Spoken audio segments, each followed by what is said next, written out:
காலையிலிருந்து இந்த சோகமான செய்தியை நாம பார்த்தோம், கேட்டோம். ஆனா, இந்த செய்தி தொடர்பாக ஆரம்பத்தில ஒரு மண் சரிவு அல்லது ஒரு கல்லு ஒரு கடைக்கு மேல விழுந்தது. இதன் காரணமாக அந்த பாதை தடைப்பட்டிருக்கு அப்படின்ற மாரி தான் நாங்க ஆரம்பத்தில செய்தி பார்த்தோம். காலையில 9 மணிக்கு இந்த சம்பவம் இடம்பெற்றிருந்தது. இந்த சம்பவம் போக போக அந்த செய்திகள் அங்கிருந்து கிடைக்கும்போது தான் தெரிஞ்சது. இது மிகப்பெரிய அளவான ஒரு மண் சரிவு ஏற்பட்டிருக்கிறது. உயிரிழப்புகள் கூட ஏற்பட்டிருக்கிறது அப்படின்றது தான். இதில மிகப்பெரிய ஒரு கவலைக்குரிய விஷயம் என்னன்னு சொன்னா, இப்ப இரவு 8:30 மணி வரைக்கும் இந்த அகழ்வு நடவடிக்கைகள் அல்லது மீட்பு பணிகள் நிறைவு பெற்றிருக்கிறது. நடந்து முடிந்து நிறைவு பெற்றிருக்கிறது. கிட்டத்தட்ட 11 மணித்தியாலங்கள் இந்த அகழ்வு நடவடிக்கைகள்ல முப்படையினர், ராணுவத்தினர், போலீசார், ஊர் மக்கள் என்று எல்லாருமே கலந்து கொண்டு மிக வேகமா இந்த மண்கள, கற்களையும் அகழ்வுகளிலிருந்து அதாவது அந்த மீட்புல இருந்து எடுத்திருந்தாங்க. ஆனா இதுல 10 பேர் இதுல சிக்கியிருந்ததாக சொல்லப்படுது. කඩේ තියෙනවා. ඔව්. මං ඒකෙත් ඒකක් බිබී හිටියේ. ඒකක් බිබී එනකොට නිකන් ඩෝම් ගල සද්දයක් ආවා. මම ඇස් දෙකෙන්ම දැක්ක ගල් ලොකු ගල් පර්වතයක් තිබ්බා. ඒකෙන් කඩාගෙන ඇවිල්ලා තමයි මේ ගේ උඩට වැටිලා එක මං හිතන්නේ ගොඩක් හිටියා ගේ ඇතුලේ.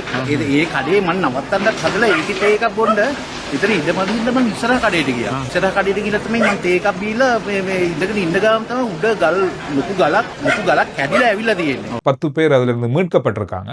இதில் 6 பேர் உயிரிழந்திருக்காங்க அப்படின்றது மிகப்பெரிய ஒரு சோகமான செய்தியாக இன்றைய நாளில் இருக்கு. ஏற்கனவே இது தொடர்பாக செய்திகளை நாங்கள் பார்த்தாலும் இறுதியாக கிடைத்த செய்தியில் 6 பேர் இதில் உயிரிழந்திருக்கிறதாக சொல்லப்பட்டிருக்கு. 4 பேர் காயங்களுக்குள்ளாகி வைத்தியசாலைகளை சிகிச்சை பெற்று வராங்க. 11 மணித்தியாலங்கள் தொடர்ச்சியாக அகழ்வு நடவடிக்கைகள், மீட்பு நடவடிக்கைகள் இடம்பெற்றிருந்தது. இப்பொழுது முற்றுமுழுதாக இந்த மீட்பு நடவடிக்கை நிறைவுக்குள் வந்திருப்பதாக சொல்லப்பட்டிருக்கு. எனவே மிகப்பெரிய அளவான ஒரு சோகமான செய்தியாக அல்லது சோகமான நிகழ்வாக இன்றைய நாளில் இலங்கையில் இடம்பெற்றிருக்கிறது. மண் சரிவு அபாய எச்சரிக்கை விடுக்கப்பட்டிருக்கிறது பல இடங்களுக்கு. குறிப்பாக மலையக பிரதேசங்களில் தொடர்ச்சியாக மழை கடந்த வரப்போற 24 மணித்தியாலங்களுக்கும் தொடர்ச்சியாக 100 மில்லிமீட்டருக்கும் அதிகமான மழை பெய்யக்கூடும் சொல்லப்பட்டிருக்கு.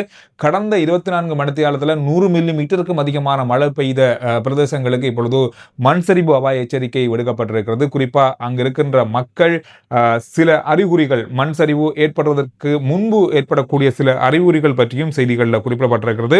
நிலத்தின அல்லது கட்டிடங்கள்ல வெடிப்பு தன்மை ஏற்படுதல், நிலம் தாழ்வு அடைதல், அதாவது கொஞ்சம் இறங்கி இருந்தா மரங்கள் சாய்ந்து விழுதல், திடீரென நீர் ஊற்று அல்லது களிமண் கலந்த நீர் வெளிப்படுதல், இயல்பாக இருந்த நீரூற்று மாசடைதல் அல்லது மறைந்து விடுதல், இந்த மாதிரியான அறிகுறிகள் காணப்பட்டால் உடனடியாக அந்த பிரதேசங்களில் இருந்து வெளியேறுமாறு கேட்டுக்கொள்ளப்பட்டிருக்கிறது. எனவே இந்த மாதிரி பல விஷயங்கள் இன்றைய நாளில் பார்க்கக்கூடியதாக இருந்தது. அதோட மாத்தறை, காலி பிரதேசங்களில் பெரிய அளவான மழை, 200 மில்லிமீட்டருக்கும் அதிகமான மழை வீழ்ச்சி இன்றைய நாளில் பதிவாகி இருந்தது. இதன் காரணமாக உயர்தர பரீட்சைக்கு செல்கின்ற மாணவர்கள் பலர் பாதிக்கப்பட்டிருந்தாங்க. இதனால 3 அடிக்கும் அதிகமான நீர் அந்த பிரதேசங்களில் பாதைகளில், பிரதான பாதைகள் இருந்தால பஸ் போக்குவரத்து அல்லது சாதாரணமான போக்குவரத்து போக முடியாதன் காரணமாக இராணுவத்தினுடைய வாகனங்கள் இதற்கு பயன்படுத்தப்பட்டது. மாணவர்களை பரீட்சைகளுக்கு தோற்றத்துக்காக அழைத்துச் செல்வதற்காக. குறிப்பாக அகலியகுட பிரதேசங்களிலையும் அதிகளவான மழை வீழ்ச்சி, கிட்டத்தட்ட 200 மில்லிமீட்டருக்கும் அதிகமான மழை வீழ்ச்சி என்ற நாளில் பதிவாகி இருக்கு.